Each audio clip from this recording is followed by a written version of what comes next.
Spinny wheel. Oh, there we go. Welcome back. What's up to another week of live from the apocalypse? Hey. Today we are joined. I'm delighted to introduce these very special guests. So we've got Scott Lost. Say hi. Hello. And Chrystal Williams. So welcome, Chrystal. How are you? I'm doing okay. How are you? Pretty great. I love how we have the banter beforehand and then we have to reenact it when we're like we weren't just talking for 10 minutes or anything. No, that never happened. So thank you both so much for joining us today. We're super excited to have you on the show. Robo, like I said, is on the way, so he will pop in at some point. And Judah is stuck at work. Sucker. So he is very sad that he can't make it, but he said to say hi to both of you. I'm just going to kick us off by throwing it to Scott and say, do you mind telling the viewers a little bit about yourself and your latest project and what you're up to? Yeah, so my current project is the Second Shift one-shot and Drawtober Ashcan. So the one-shot is actually the Drawtober project I did for 2020. And I've always wanted to participate in Drawtober, but I couldn't take myself away from interiors for a whole month. So I decided to create my own prompt list and make a comic out of each day. And so I came up with the story beforehand. I kind of thumbnailed it out, and every day just worked on, the image. And it was really fun. It was a great experience. I felt like I was keeping, in touch with the community, participating in Drawtober in my own way, and have something to show for it at the end of the month. So that's really cool. fun. Yeah, and I think I'm gonna do it every year. Nice. Yeah. So to do an indie comics, it's a lot of times you're jumping back and forth from your day job and all of that. So to actually finish a comic within a 1 month's time, it was it's a great feeling. So that's amazing. I was wondering, do you normally draw every day? Was it a bit of a chore to get yourself? I do draw every day, so that wasn't much of the issue, but the deadline of having a finished piece every day was something new and something different.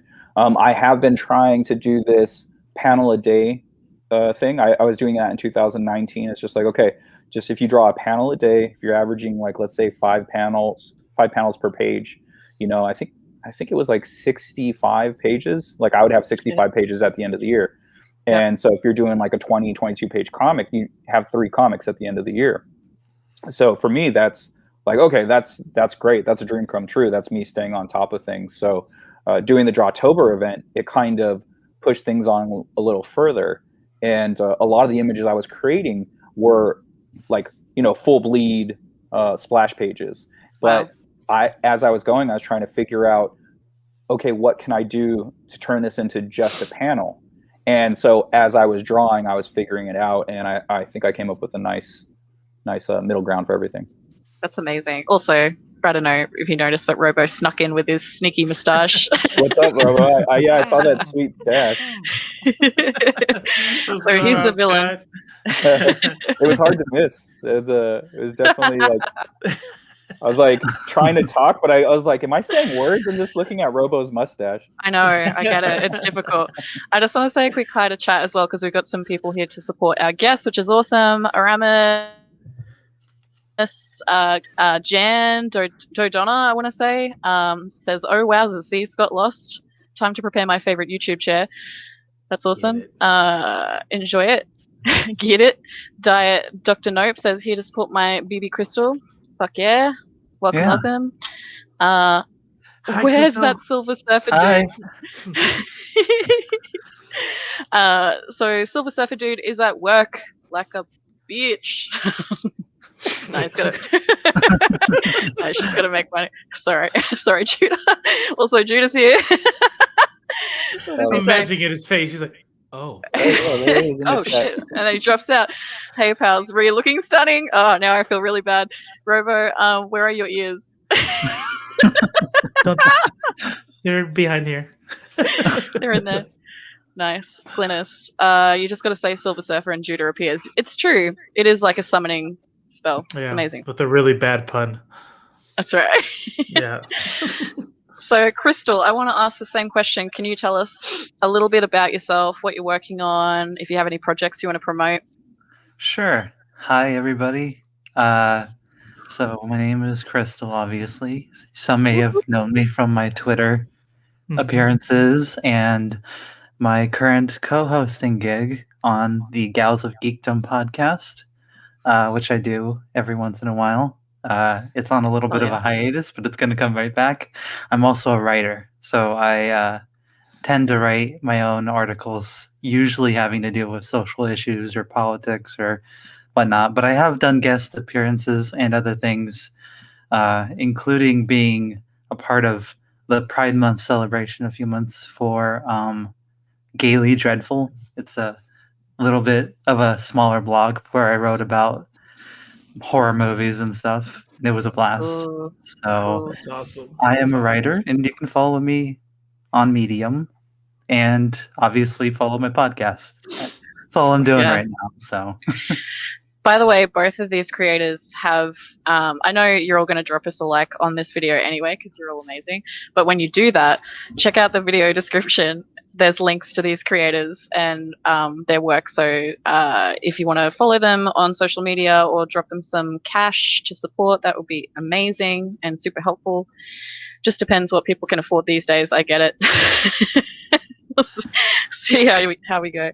Did either of you get hit by the snow? I know you did, Scott. Like probably not me. San Diego probably got smashed by a bunch of snow. No, not yet. I'm hoping to skip that. We get snow up in Big Bear, but not down in San Diego. So hopefully we don't get the Texas effect over here. I like my 75. I'll take my 75 every day. Thank you very much. That's it. Chrystal, you're in Cali too, hey? Yeah, Cali. Yeah, nice. Cali I like saying Cali. It makes me feel like I'm a local. It's so weird. I was just saying to Scott before we started, this fake snow phenomenon. Has anyone else been watching this? Oh, yeah. That's crazy how they did that, right? Yeah, the government distributed all this fake snow. I mean, Hollywood, right? That's Hollywood. Only logical step. It's amazing. All right, well, we can just jump straight into the news unless you, Chrystal or Scott, have anything else they want to talk about before we jump. Nothing specifically, but I'm here for the show. I'm here for the long haul, but while you guys are listening, if you want to hop on your phones and go to Kickstarter.com, look for Second Shift 2ND SHIFT. And I think that link's in the description as well. Okay, perfect. So I got a Kickstarter going until March 1st. So you got 3 or 4 days, and that thing's going. It's going off, right? I had a quick look at it before we started. And it's going pretty well. Yeah. Well. I'm happy with the progression, and we hit our goal the first day. I usually set super low goals for these, like the single issues. It's just really to fund the printing, and I usually take care. I obviously don't, pay myself, but as they're my books. Why would you? So, but I, obviously I just pay out of pocket for my colorist, and if I have a letterer or something, then I'll pay them. But for this one, I'm lettering it myself, and then my colorist, he's trying something new with this issue. He's doing more, like I had mentioned when I was working on my last book, that I'm really trying to create this hybrid between Western comics and manga. Mm-hmm. And I'm trying to find this nice middle ground. I don't know, last time I was on, if I was talking to you guys about We Only Find Them When They're Dead. Do you guys read that series? Yes. Yeah, I remember you guys brought, that's right. The gods, right? The floating gods out there. Yes. Yeah. Mm-hmm. So Simone DeMaio, he's one of my favorite new creators. And so he has this nice hybrid style. His is more manga than it is Western, but there's something about it. And it's just kind of inspired me to try something else. And then so my colorist heard that, and he goes, "Hey, can I color it? Can I color the next issue in this style?" So there's more of a manga anime feel to this current issue. That's nice. Dope. That's dope. Yeah. I'm reading this. It sounds like it's gonna be pretty dope. I like that synopsis right there. Imagine you had a dead end job that you were. Oh, that's me. Imagine. This is yeah. That you were held highly accountable for. Oh, you're reading like the trade for the beginning series. Yeah. So the one shot, it's basically a 26-page fight scene. So Fuck it's yeah. So it's that was like the thing with creating the issue in 30 days. It's like, well, what will be fun to do in 30 days? It's just like, or 31 days, October and everything. So it's like, well, I don't want to do a bunch of talking heads. So there's really 3 pages of intro story to get it rolling, and then it's going. Even the second page, it's like there's a lot of violence. So Yep. Hell yeah. But anyway. Sold. It's funny because one of our mods brought up on Facebook the other day that the 90s had this really weird, like, they discovered manga en masse, and they all like the style of Western comics really became like influenced by that, and they were talking about how they wish it's kind of like a really 90s nostalgic feeling seeing art like that, the cross between the two. So it's cool to see some of that like coming back into the fold. It's really awesome. That's what one of my buddies, Gabo, he did the Life After for Oni Press. He's done quite a few things, but he was saying that, like, if he wants his 90s comics fix for art, he always like looks for my books. Because that's like my jam. It's like you have the older creators, and then they're looking at Kirby and Byrne and Neil Adams, those guys, and who are amazing. But like for me, my guys were Jim Lee, Rob Liefeld, Todd McFarlane, Eric Larson. Those are the guys that I'm just like, yeah, this is the stuff, and luckily there's an overabundance of that stuff everywhere, so you can find like issues for $1 and just always just flip through them and not worry about jacking them up. You said nice. Rob Liefeld. I'm waiting for Polly to say something in the chat. It's funny, yeah. She just popped in before. She's like, "Oof, I'm late." No, you're never late. That, yeah. A wizard is never late, nor is he early. He is always arriving precisely when he means to, or something. I love, honestly, I love Rob Liefeld's his New Mutants run and his X-Force run. That still holds up to me. Like I get, like later on he starts changing his style or whatever, and then there's something that gets lost because he puts a little more polish. Like I think he took a little, like he did the miniseries, then he did a hiatus to polish his style, and it's a style changed up a bit, but I still love that older stuff. It's funny, we've had a few guests defend him for the same reason. Like I get that he's a fundamental creator, but it is funny to make fun of the way that he draws hands and feet. Oh, it's hilarious. All right, this question is for both of you, seeing as you're both Cali locals. Do you think is that how you do it? Do you think In-N-Out is some kind of special fast food place worthy of praise? Chrystal, go. No, absolutely not. It's fine. It's fine? Yep. It's fine. I like it gets like a B. Okay, so what's an A fast food? I need to know what's an A fast food then. Yeah. Right. I have shit taste, so I don't know. Is there such a thing, or is that like a? I would say In-N-Out is an A. If it's gonna be, if we're gonna pick grades, I think In-N-Out is an A. Yeah, 100%. I don't. So he did that purposely for me, because But at this point, it's a meme, right? So you have to defend your hometown. You have to defend In-N-Out. It's definitely better than fucking Five Guys or Whataburger. I was gonna say. So you got Whataburger, you got Five Guys. Those are the two that always get brought up.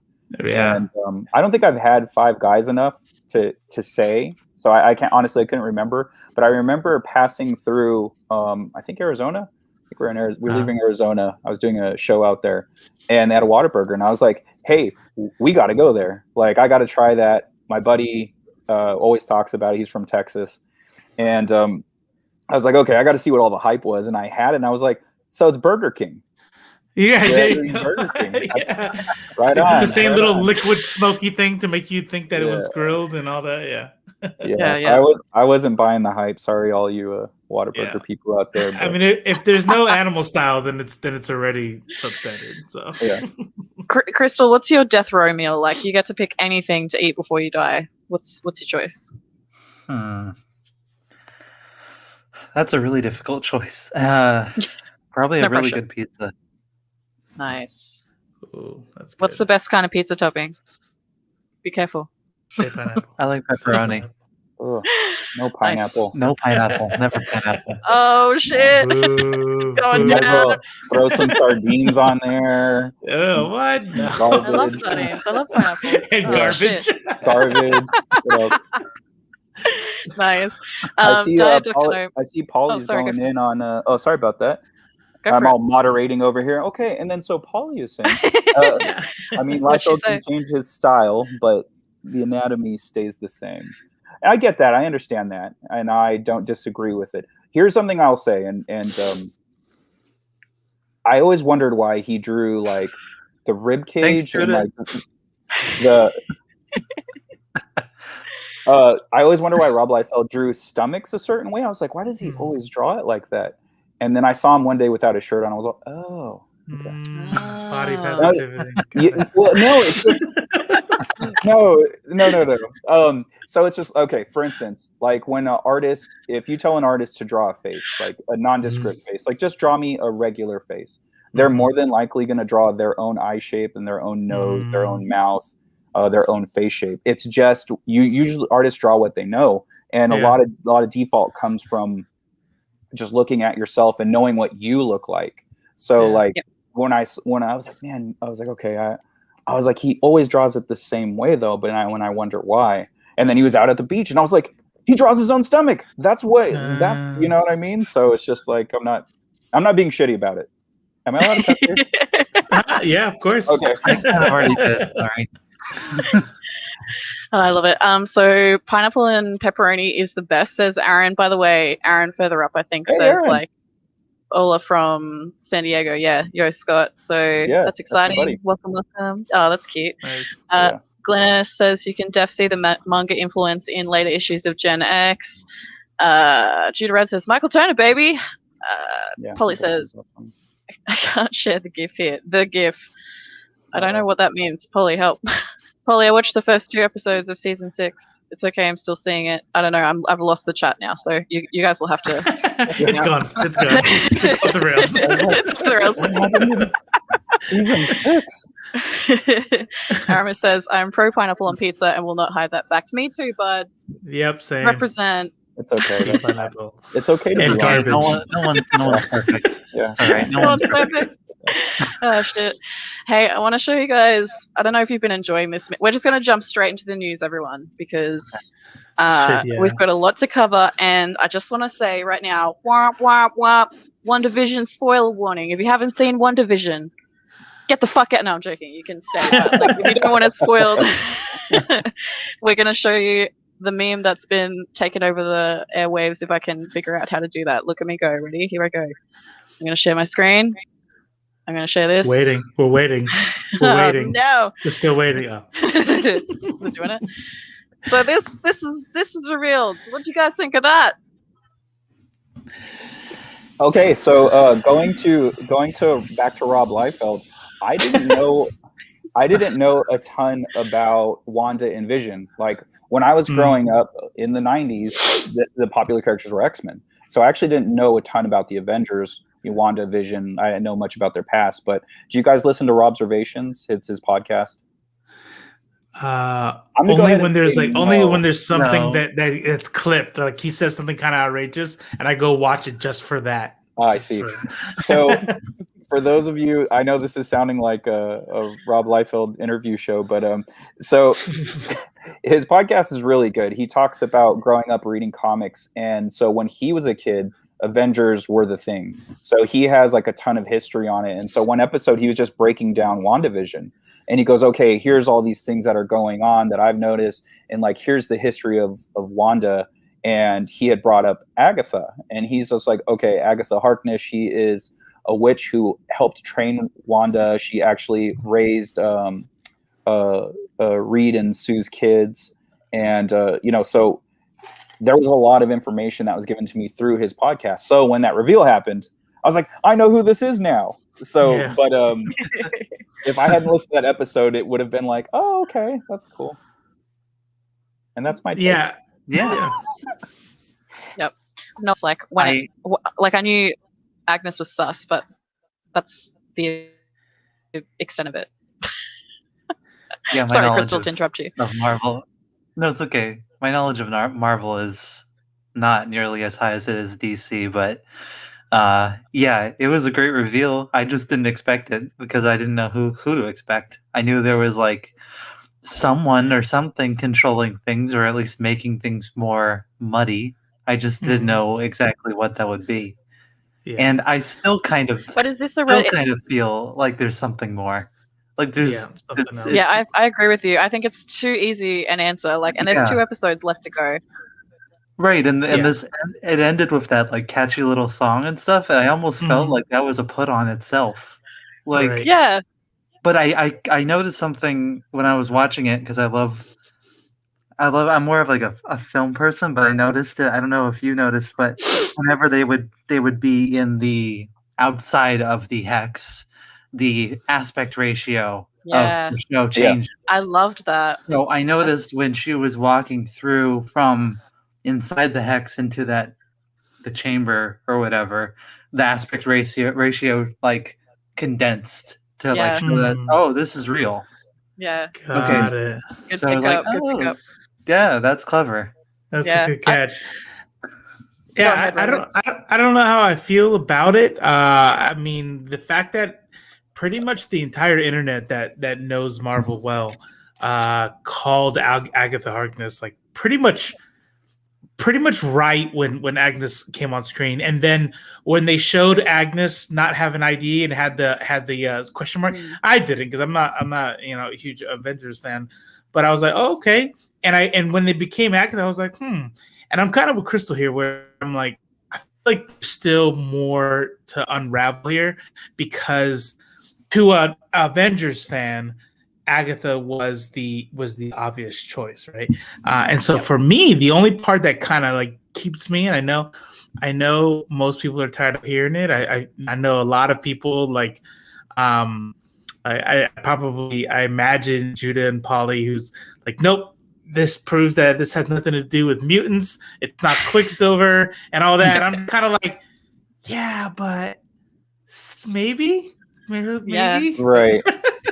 Because isn't there that article running around about Paul Bettany or whatever the dude's name is that plays Vision, saying that there's an actor coming that he's wanted to work with his whole life that he never has before? Wouldn't that be fucking Patrick Stewart? Just saying. That would be so awesome. I mean, it could be anybody, really. Yeah. I think it would be a weird thing to bring in Fox's Quicksilver and not cross it over, because it's already starting to cross over. So if they just was just like, nah, psych, we're not doing that, it's just like, I think, all right, I think there is going to be something there. There's going to be a crossover. They're teeing it up. Yeah, I hope so. And maybe even it's like for instance, when she was explaining to the twins like about the dog being dead, she's like, some things cannot be changed, some things can't be reversed. But what she's always told her kids is, oh, my brother's far away, your uncle's far away. So they don't know he's dead, so maybe it was a thing where Agatha brought the brother from a different, timeline, or, different world, essentially. So creating the multiverse for Marvel. Yeah. Go ahead. Oh, sorry, I didn't mean to interrupt, but I'm just saying we already kind of know that they're doing Doctor Strange in the Multiverse of Madness, and we already kind of know that Wanda's apparently supposed to be in that film, from what I've heard. So it would just make sense to set up a multiverse at this point and use this show as a springboard for that continuum. And when you see the trailer for Loki, it's the same thing, right? Like, it's lots of all the weird shit that all of us love reading comics for. It's finally what we're getting to in this phase. And I know I get it. I actually do. I like to troll a little bit, and we'll go back and forth with Judah and Polly, and I get it. I get that huge mutant fans don't. This is not the way they want this to happen. Like, okay, it's the reality rip or something like that. But I think when you look at the story, especially something as like quintessential as the Infinity Wars, right? And how much they change from characters to the drive to the plot, like so much change. I think it's like Feige doesn't really give a shit about what happened in the comics. He gives a shit about having like that kind of, you can kind of tell what story they're getting it from, but it's really going to be completely all his own.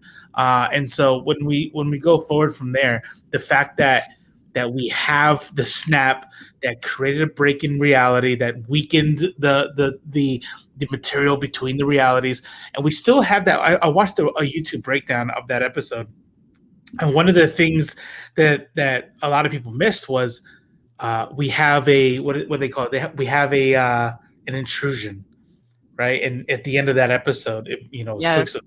So it's not like Agatha Harkness takes somebody in the town and they're just like kind of happens to look like the same Quicksilver from Fox, and we're gonna make it pretend to be Quicksilver, and it's gonna like what? And then, but that was brought into the world in that episode. So from where and why is it the same actor? It's gotta be Quicksilver. Yeah. And I didn't know that there was a uproar about people like mutant lovers not liking this. Is that a thing? Too, right there. Polly. I think Polly even more than Judah. Judah doesn't think it's gonna happen, but Polly is adamant. Whereas she will riot. Myself, a mutant fan, really enjoy what's happening, and I agree with Robo. I think like there's got to be a reason that he's there. Like it just doesn't make any sense for him. It would be such a cock tease for them to be like, we're going to do it, but no, we're not. Like that'd be so mean.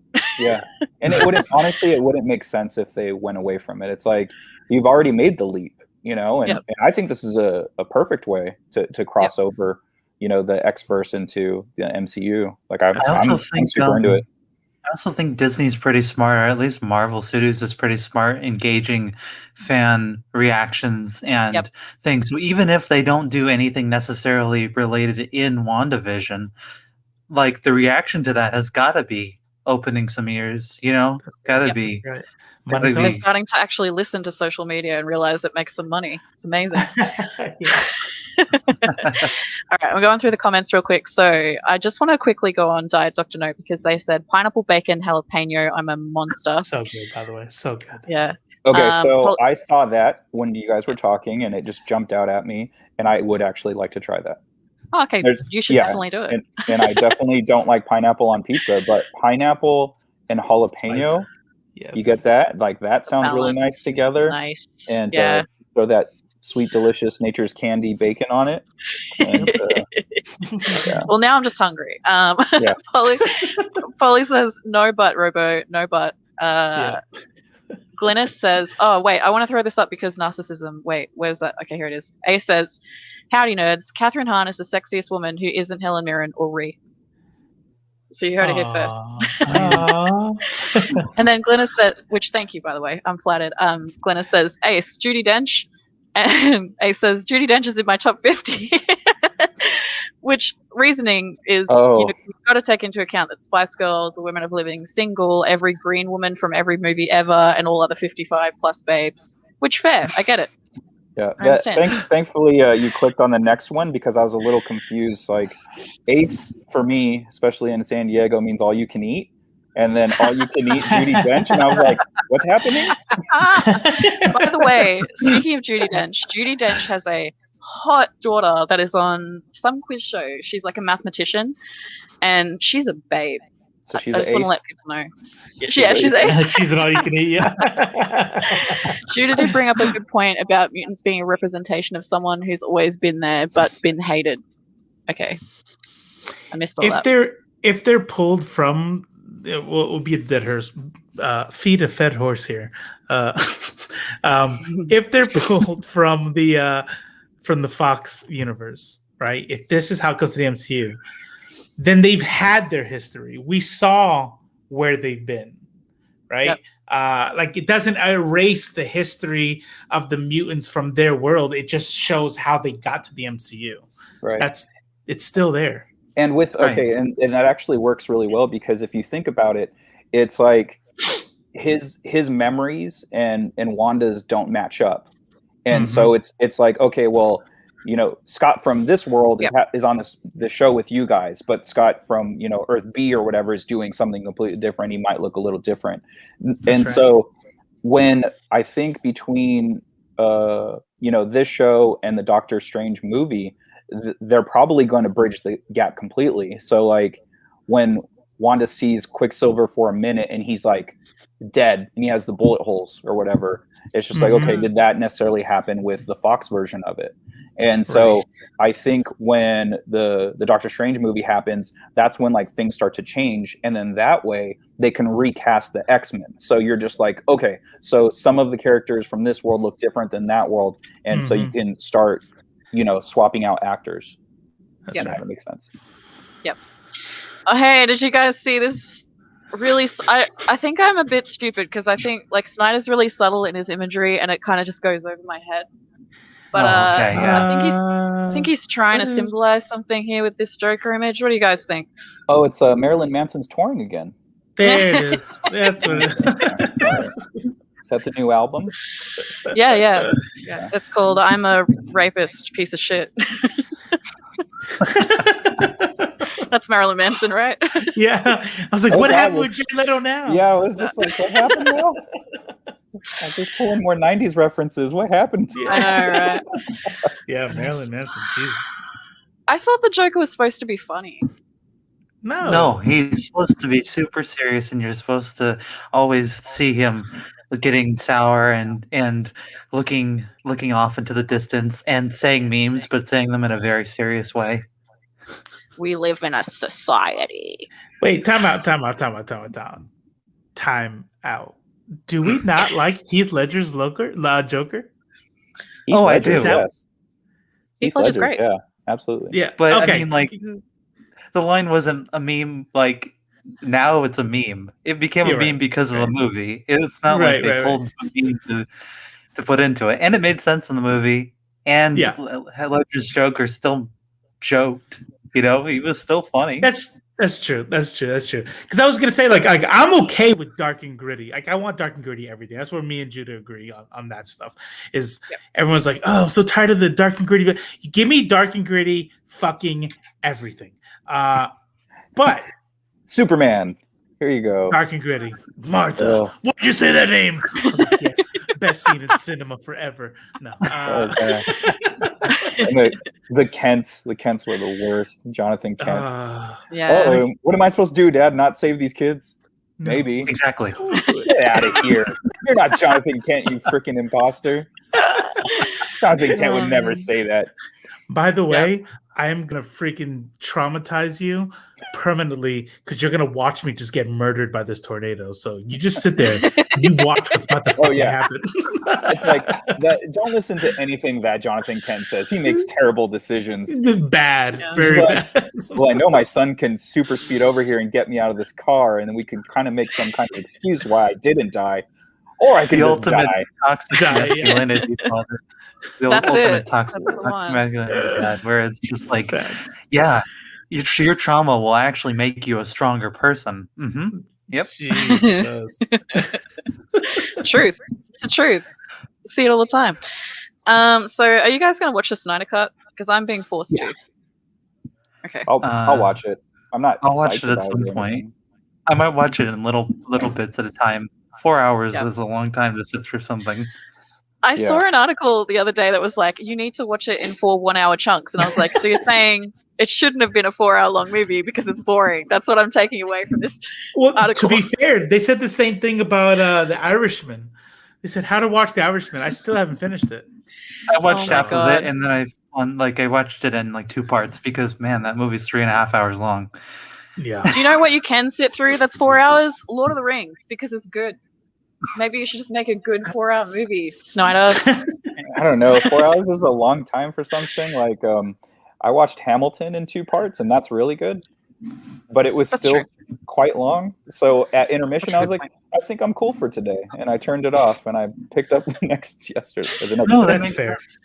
That's fair. But we hate the Snyder Cut. Well, I will say I wasn't looking forward to it when it was first announced, and then when Whedon took over, I was like, okay, maybe Superman will be Superman. And then, and he did what he could with it, because it's like, the majority of the movie wasn't his, so he just added some scenes. And then this Snyder cut, it's not exactly the Snyder cut anymore. It's like his movie was pretty much done. He just had a couple of scenes left to shoot. But so they added $90 million to this one. It's like, oh, so you just made a new movie. A new movie, yeah. That's what you did. This isn't the Snyder cut. It's like, it's a whole new movie. It's just your version. Right. So I'll watch it, because I got HBO Max. That's right. Yeah, so well, we're gonna do a show right after. So yeah. Oh no, go ahead. Tell people about that. Oh, okay. So 18th, so it drops 18th. We gotta watch it. We're gonna have to watch it in one sitting, because we're gonna go live on the 19th with Chris Runt, and we're gonna talk about it. We're gonna be honest. Why does that sound like a threat? Yeah, we're gonna fucking do this. we're gonna make you listen to us talk about this bad movie. Yeah, I'm gonna break into your house and force you to listen to this. I will listen. I will be honest. If it's good, then it's good, and I'm okay. You know what I mean? I am easily entertained. I'll be honest. Like I can watch Suicide Squad. I'm easily entertained when it comes to superhero stuff. But boy, that was really bad. Batman versus Superman was not good, and anyways, I liked Aquaman. Aquaman was good. Aquaman was dope. Wonder Woman. So I'm trying to watch all the DCEU. Shazam. First one. Shazam was good. Yeah. Yep. I even like Birds of Prey. I heard that was good. I haven't liked watched it. it. Yeah, it's fun. The second Wonder Woman movie was not good. It was okay, but it definitely wasn't the first. I was upset. I was like, I thought this armor was supposed to be indestructible. Why did she just tore it right off? Yeah, I was like, I feel like there was a good movie in there somewhere, and it just didn't eventuate. Like, I don't know if it was what Judah said, where the script was so bad and they tried to make, like, I can kind of see what he's saying there. There was a lot wrong with it, that's for sure. But I feel like it didn't know what it wanted to be. That's true. Yeah, there was too much going on. Yeah, like I would have loved the cheesy opening with the whole mall rounding up of those criminals. Like I would have loved the whole movie to just kind of embrace that, but instead it kind of tried to fit back into, I would say, a Snyder feeling of cynicism a little bit. But 100%, I agree. It's weird. It was like a weird mixture of the. It's like it didn't know what it wanted to do. Like at least like with Shazam, it was just like, no, we're not doing the super grim dark avenue. We're going lighthearted with this. And even Wonder Woman was kind of like, the first one was like, we're doing her own thing. But this film felt like it was trying to appease multiple people, and it ended up just kind of not. It was very. And then what a stupid plot too. Yeah, it was very Spider-Man 3. It was like you had too many villains. Like if they just focused on, like Kristen Wiig, like I would have been cool. Like their chemistry together was the best part of the movie. It was like every time they were together, I thought was pretty good too. Piggybacking on that, Scott, like, how there's that scene where it jumps into them having a conversation and Diana's like laughing her ass off and she's like, "You're so funny." I'm like, why can't we see the joke and the conversation? Why do we have to come in? It was such a weird way to show that friendship, because they did have chemistry, but then they cut out. You should just start that as one of your live shows. One of your live shows, you just start with laughing and then saying, not explaining the joke, just laughing and then starting. I love it. We'll do that next time. That's how bad the script was. They couldn't figure out a joke. Yeah, that's right. We don't know any jokes. She's funny. So here's the thing. Everyone on the planet gets a wish. You're telling me that nobody, not one person out there was like, I wish everybody's wishes doesn't come true. Or one person out of billions that are like, I wish everybody on this planet were dead. Well, now we know what Robo would wish for. No, I'm just saying there's like shitty people. There's more than one person out there that's like, easy. I wish one of this type of group of people that look this way. What about unlimited wishes? Why did no one wish for unlimited wishes? it's So just this the is whole why we plot. don't want to give you the Death Note. You know, you're not gonna get that. Yeah. But here's the thing: I would be the best with the Death Note. I would be super responsible. But Isn't that what Light if tried to say though? Yeah. this is true. Very true. I'm better than Light. But here's the, if I made a movie in which every person on Earth got a Death Note, that's just stupid. Yeah, that's fair. Comments say I was rooting for Wonder Woman 84, but it was an irredeemably bad movie. That's fair. Polly says, I don't need dark movies to darken it up. See, here's the thing. WandaVision is pretty fucking dark. But it's also paying a lot of like fan tribute, which I think is a good mix. A says, I'm sick of grim dark movies because I literally can't see them because my vision sucks. Why is everything so dark? I feel like that with horror video games all the time. I get it. Why couldn't Steve just come back from the dead? Yeah, that was a weird way to do it. Dude, that was weird. That was hella weird. Like, why can you create a wall dividing nations because it was the guy's wish or whatever, but you can't just bring a dude back to life? You had to throw him in some another body. Random guy's body. It was just like, hey man, like I'm sure that guy had shit to do. That's right. Yeah. Like, how's he explaining to his job why he didn't show up for 2 weeks? You know? That's right. Look, we had a long conversation about that. Yeah. We did. The indication, right? Well, I was going to say, Robo, like the conversation you and I had was like the what they try and insinuate at the end is that all of that was undone by the undoing because he's not freaking out coming out into Christmas. He's like a sane together person that hasn't lost 2 weeks of his life to like unknowable shit. Sure. But it still doesn't undo the fact that like if you'd reverse those genders and release that, people would lose their minds. Okay, so can I just say something about that? Good. Yeah. But that's why we're different. Like if someone was like, dude, Wonder Woman just molested you for 2 weeks because she thought you were Trevor. And I'd be like, sick. But what if he's gay? What if he's asexual? Yeah. What if he's like, Yeah, okay. So, but I'm just saying, for me, I would be fine. For Gal Gadot. I mean, personally, I would be too. Sorry, Robo, you had a point you were going to make. I interrupted. Well, I didn't want to go into the whole like consent thing. We beat that one up. Yeah. You know, it was a fun conversation. Air quotes fun. But I will give you guys this. It is weird how little she gave a shit. Yeah. That's not Wonder Woman. Like once she figures out like this was somebody else who just disappeared so that my Steve can come back, even if we do the whole change of reality thing, it's actually Steve's body now because blah, blah, blah, right? It's still like, why was Wonder Woman really, really, really okay with that? Like, this other dude just died, so my Steve come back. Whatever. Like, I know she's like, let's go find out, but it's after she spent the night boning the dude. So I get what you're saying. Right. Yeah. It had been 30 years. Leave her alone. Yeah, that's fair. 30 years without a layer is pretty, Eva's in the chat. Eva, what's up? And then one more thing. All right, I like it. Fucked up nonsense. Oh, I like that. Fun. Fucked up nonsense. I enjoy that.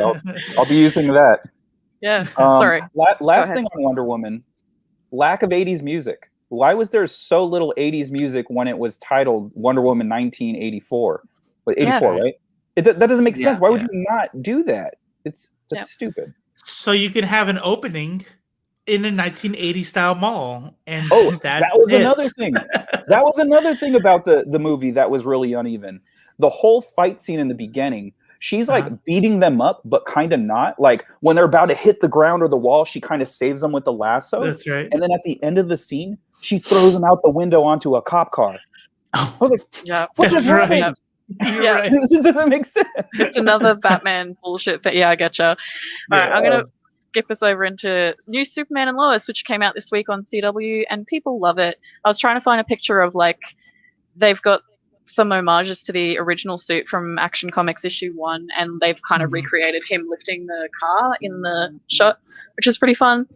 But it's also just cute. It's just a cute little romance. Like it's like them meeting in the office the first time, and him being classic Clark and really awkward and stumbly and never spoken to a human woman before, and It's fun. That's on my list of things to watch, so I will watch it. But I just I haven't think yet. you'll enjoy it. It's pretty cute. Probably. Yeah, it's pretty wholesome.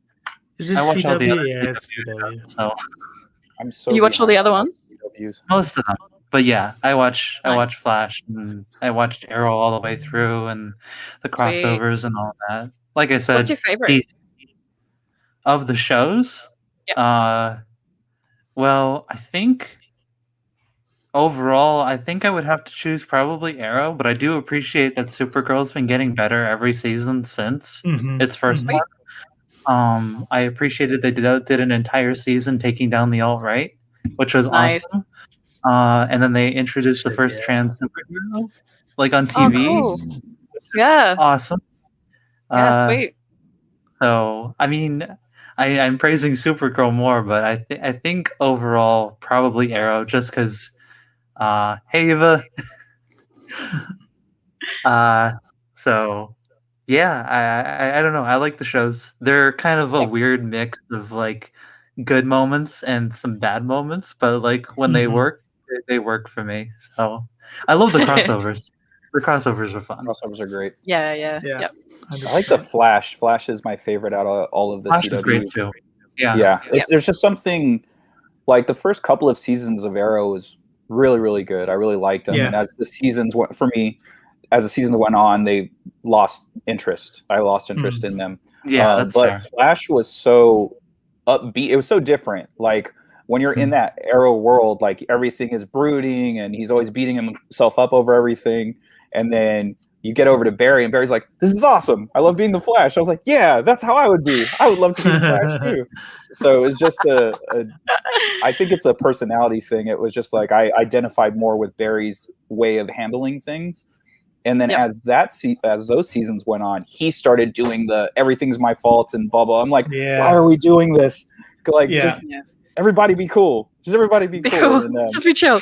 And Supergirl, I agree. Supergirl started getting progressively better. I didn't really like the first season, and but then the second season, I thought it made a huge jump. Yeah, and she's so charming, by the way. She's like watching her on screen. I'm like, yeah, this is Supergirl. Like I'm really into her as an actress and playing this role. She's really. Is good. anybody watching Batwoman? Because I'm getting mixed reviews on season 2. I haven't. I watch it. I watch it. Do you like it? Do you like it? I enjoy the show. I don't think it's like really that great, but I watch it and I enjoy it for what it is. So I mean, it's just a superhero show to fill some time, to be honest. Sure. But I do appreciate that they're doing some. I do appreciate the whole CW thing is doing a lot of like broader representation in ways. So that's always good. I mean, that's cool. I wish the writing was maybe a bit better and the seasons weren't nearly as long. But yeah.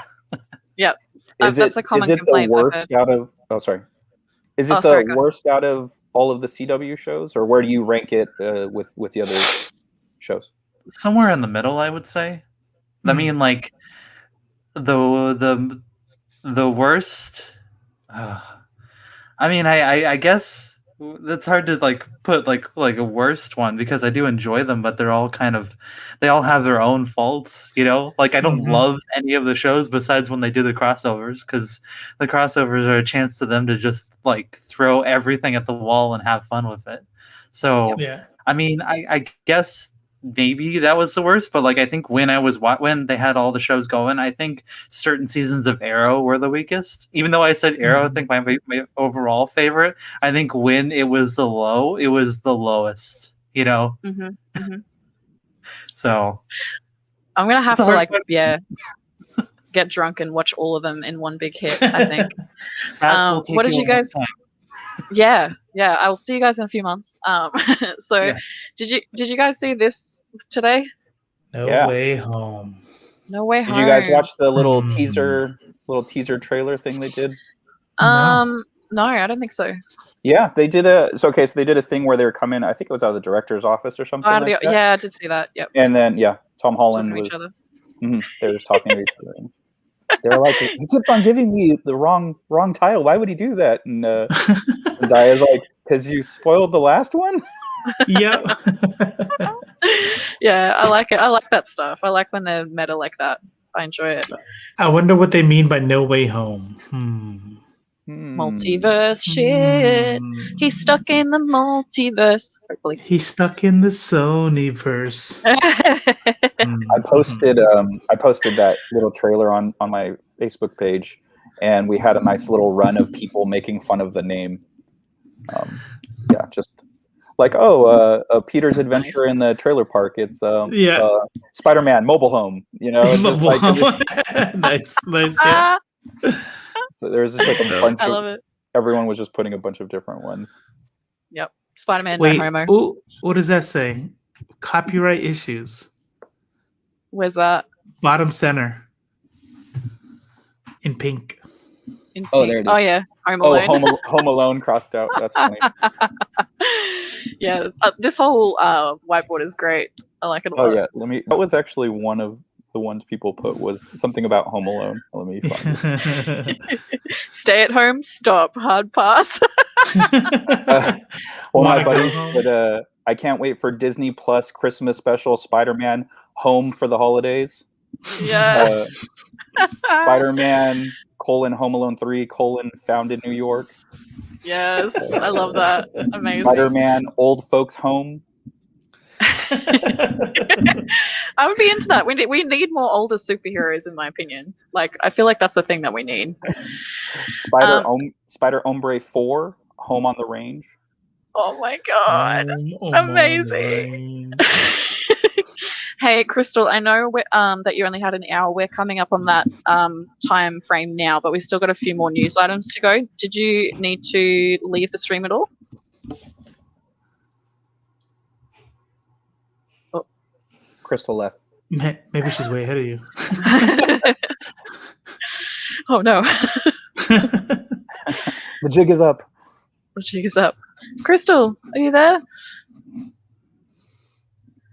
Oh. Okay, I'm just going to keep going. Yeah. I was gonna say, I can just keep reading more. I have like 5 more. Oh, sorry. I just saw the chat said we'll be quiet for a minute. We'll be back. I just had really bad timing with that. So if you need to leave, Chrystal, just let us know in the private chat, which I just read out loud, and we'll say goodbye. But I want to bring this piece of news up. So after 35 years, the co-founder of Dark Horse Comics and VP of Publishing, Randy Stradley, has retired. That's him there.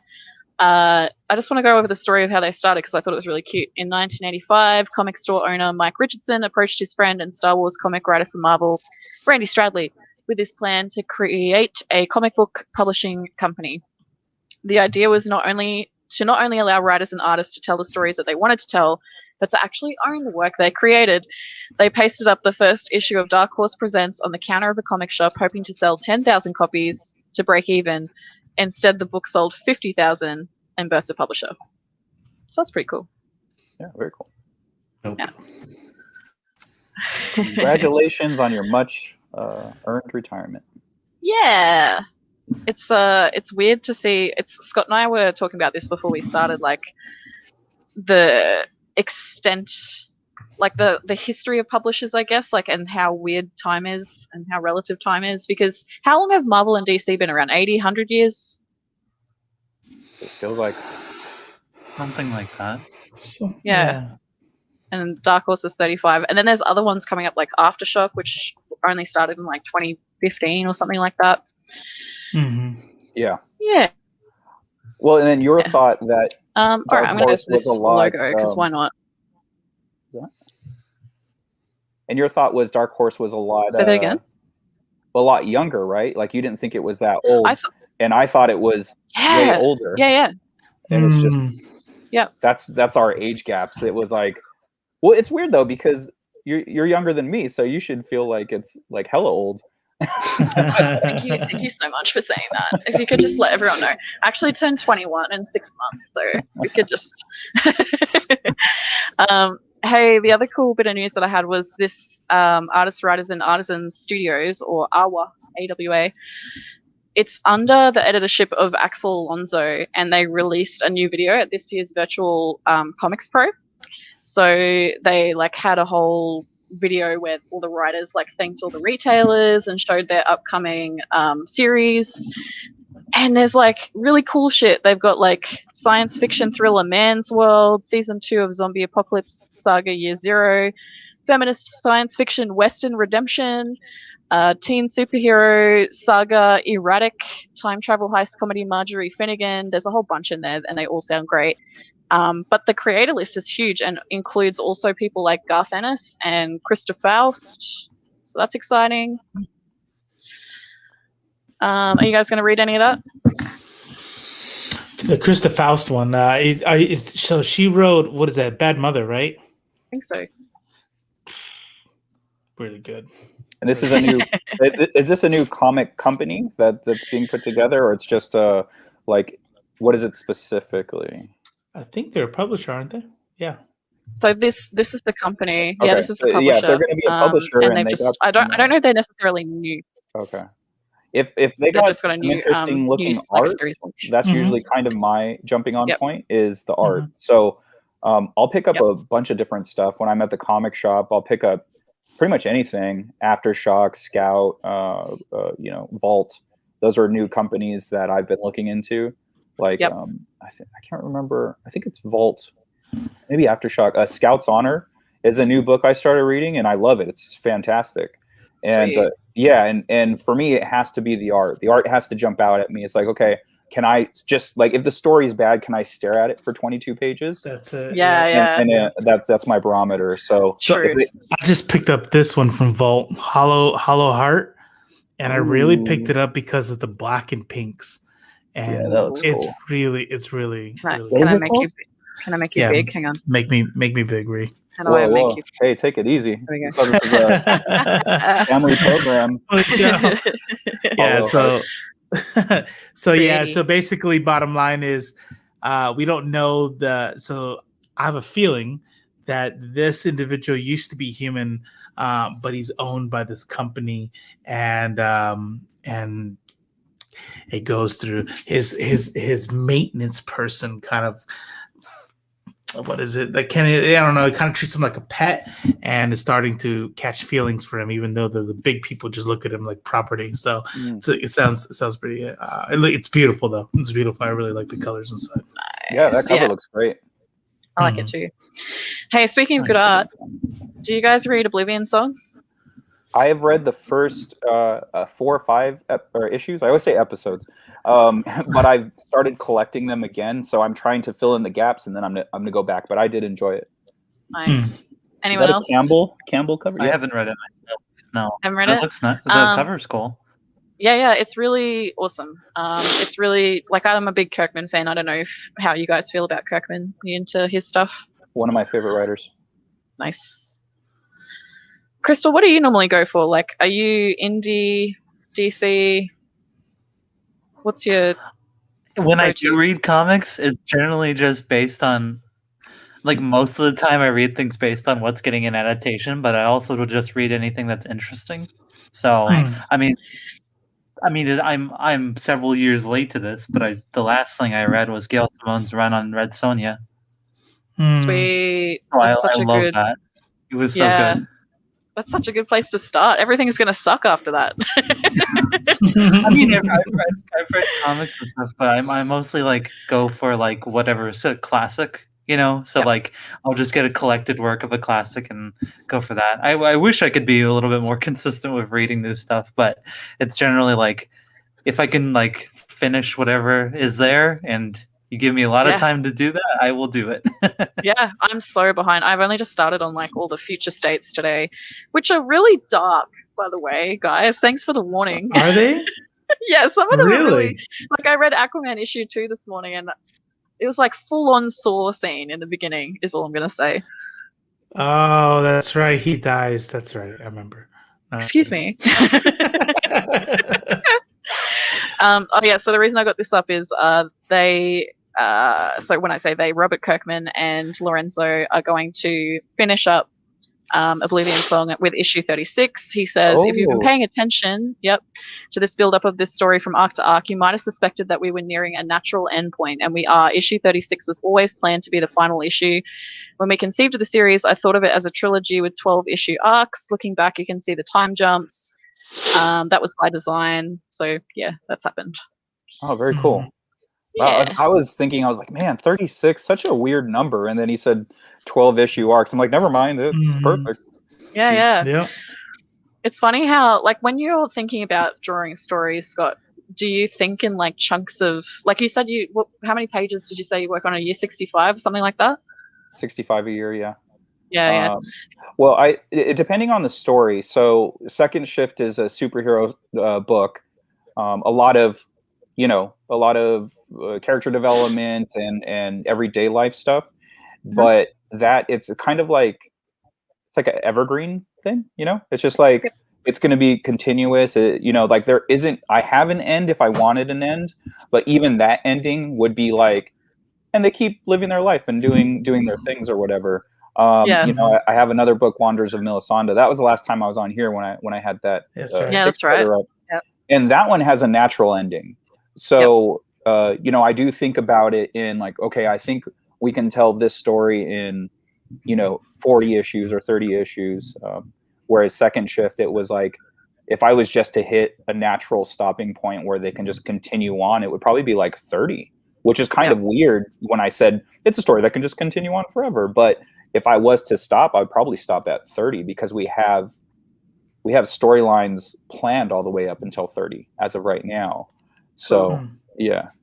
So it's just really a case by case. So whatever the story needs. So he already saw his as a 3-year plan. It's like, okay, it's these 3 chapters and then boom, it's done. So Yep.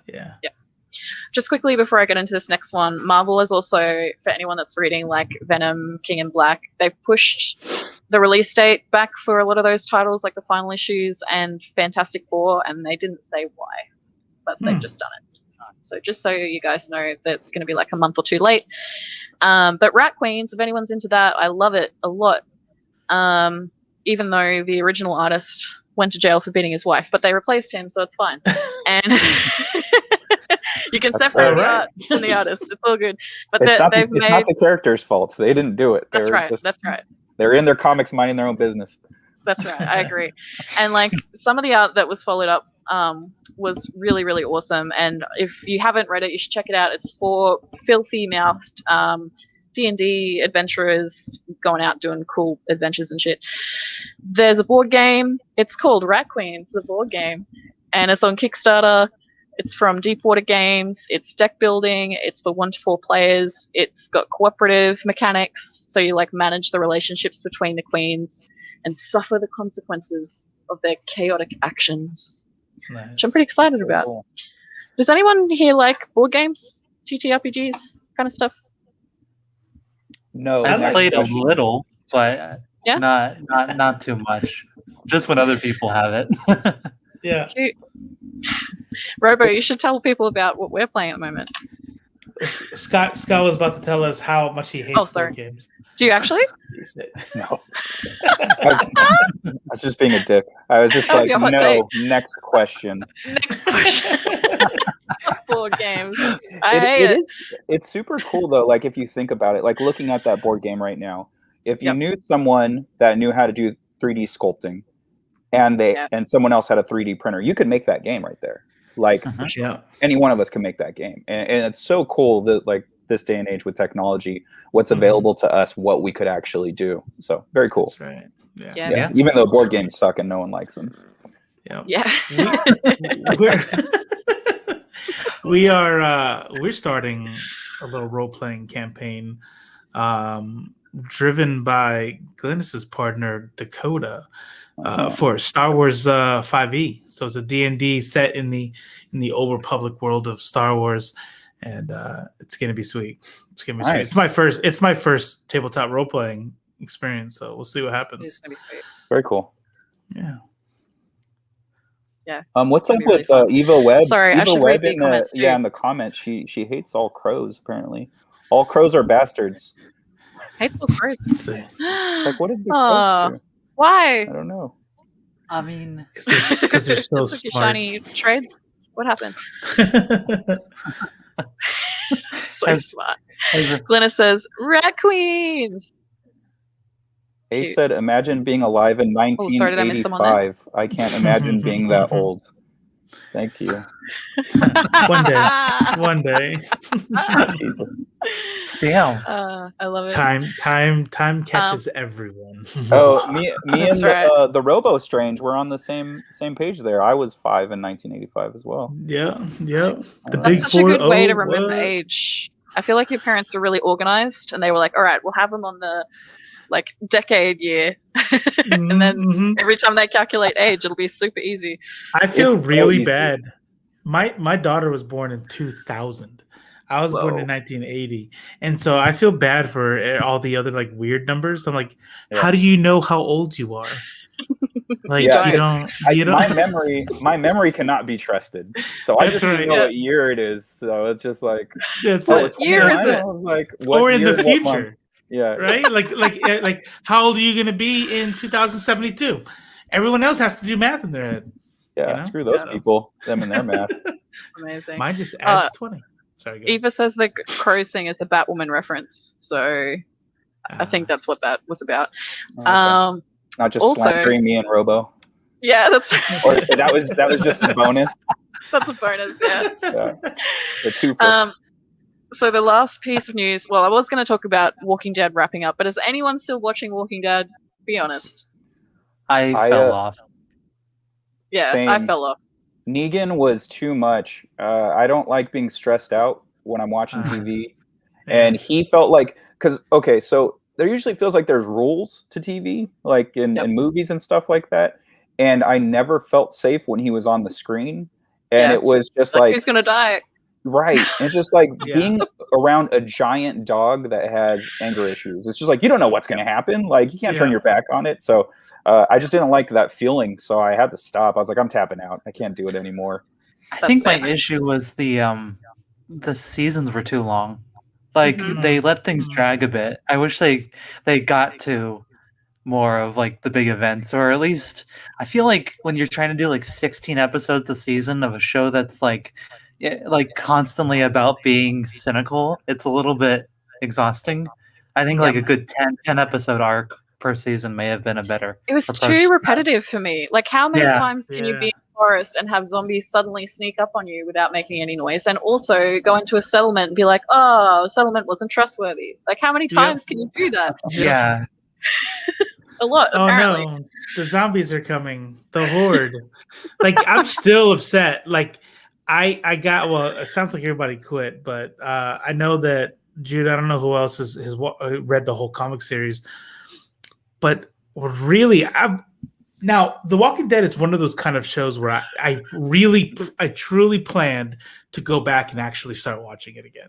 I wanted to finish it. I had good memories in the first few seasons. You know what? I'm just going to finish it. And then I found out that nothing ever happens with like the helicopters, really. Like as far as like what happened in the CDC. And I'm like, okay, the world ended. There was a virus, and it looks like they're teasing something on. We're gonna find out how this shit went down. And is there some? Nope. No, it was just like, no, it was a virus. I'm like, then why did you? Yeah. Why did you do that whole thing in the CDC? Why would you do that to me? So now I'm like, fuck it, I'm not watching this shit. That's fair. That's totally fair. That was season 2, right? Yeah, and I'm telling you, from season and I watched it all the way until what's his name, Peter, or the one who ended up Negan killing, and we don't find out until the start of the next season. Season Glenn. Yeah, Glenn. But what season was that? It was like, what's 5? Yeah, probably so. 5. Yeah. So from like 2 to 5.5, maybe all the way to 6, I've been waiting for this conspiracy to bust out. Oh man, for real? Yeah. Yeah, it just kind of always like kind of lingered back there. I'm like, I think Kirkman said a long time ago that he was never going to say. Yeah, well, who listens to Kirkman? And I think, I know. What does he know? No good hack. And I think season 2 was the writer strike season as well. So I mean, that's right. That was part of the plan. It was like, what do we do? They're like, CDC. We'll have them go there. Yeah, sounds conspiracy. Good. Yeah. Lord of the Rings, but to the CDC. Yeah, that's right. Which one was the barn season? Was that season 2? Because that was when the writer strike. I remember them saying like they ran out of money. The writer strike happened. And so they were like, oh, we'll just stay on the farm for way longer than we anticipated. Yeah, that's season 2. Yeah. Because it was like a considerable drop in quality. Yep. Like, to be honest. It was just like season 1 with, 6 episodes? I think Someone- yeah, mate, it so. was definitely Right? shorter. Yeah. Shorter. Yeah. See, that's what I want. I want shorter seasons. I'm all Yeah. for short seasons because it's like See- you can tell your story, you have enough room to breathe, and you don't try and fill it with unnecessary crap. You can even That's make the episodes like an how I hour feel about long each. WandaVision. Yeah, like people are complaining that WandaVision is too short, and I'm like, yes, it's better that way. It's better being too short it's than more bloated. condensed. Yeah. Yeah. I enjoy it. All right. Last piece for us. This Kickstarter was successful with excellence, but there's a $1,000 tier if you have a spare $1,000, where they will draw Easy. you into the series, and I just thought that was really Oh, cool that's because all these I love that as a reward for one, but like all these variant Mhm. covers on Kickstarter seem to be real collector's items these days. So I just found that interesting. Mhm. And just since we're on that subject, I have that tier in my Kickstarter. Just Oh saying. yeah, hell yeah! Everyone go click the link. Yeah. So there was two. I had two background actor tiers, which was $100, and those got taken. But there is one left of the guest appearance. So like People you're go spend your money. Go spend your money. that Go one's, spend your money. yeah, that one's 500. So it's quite a bit. But you're like a full-on character. You have a speaking role. You'll be in multiple Wow. panels. So Wow. That's so worth it. Plus, I've also got a link to Chrystal's like buy me a coffee. So if you want to see Thank more you. articles from Chrystal and support Chrystal's writing, which is fantastic, go read Thank the you. Medium stuff that she's done. Go like support her if you can on that link. And I just want to say thank you guys for being here today. It was really It was fun. yeah, definitely fun. Awesome. Please come back anytime. Robo, is there anything you want to say? Well, no, except for ladies, gentlemen, and NBs, thank you for joining us today. Don't forget to check us out. We got a couple videos that I have 99% done editing. We did the crew who wrote Nottingham. Yeah, so yeah, the Mad Cave crew, the artist, the writer, Thank you. we did that. And yeah, and there's another one. Who's the other one? The one that we dumped Jude on? Scott. Oh yeah. What's his name? I have to go back and look it up. But there's a few in the pipe. Yeah, there's definitely a few in the pipe. So check out the channel. Don't forget to like, subscribe, all that stuff. Wear your mask. Don't get Sorry to leave vaccinated. us on that comment. Smash No, that that's a like great button. comment.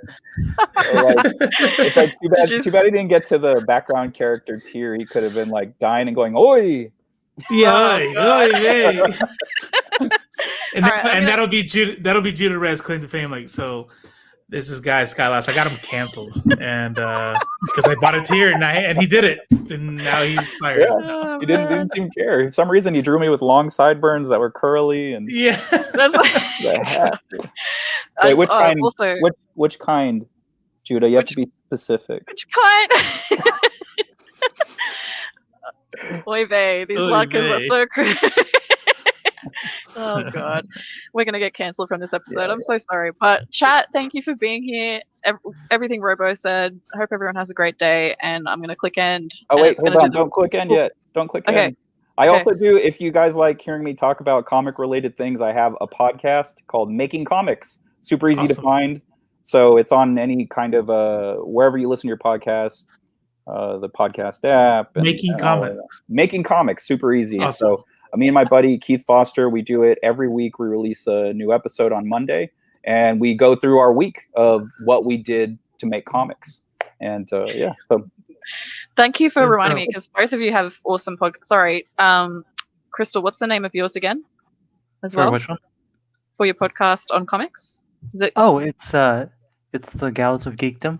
That's right, Gals of Geekdom. So both of those, straight after this video, go look both of those up. If you can't spend and any if you want money, to hear Eva currently on the chat, former co-host. So yeah. Oh, Eva's popping off at the moment. So Yeah. Eva is adorable, right? I think is the channel, something like that. Yep. did she just talk about crows and people that were born in 1985? Yes. No, that's Ace. Oh, Ace. Yeah. Which all you can also eat. Ace, I love this little creation family that we've got going. But yeah, we appreciate all your support and we love you. And this was really fun. And can I click the button?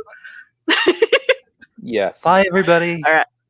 Bye.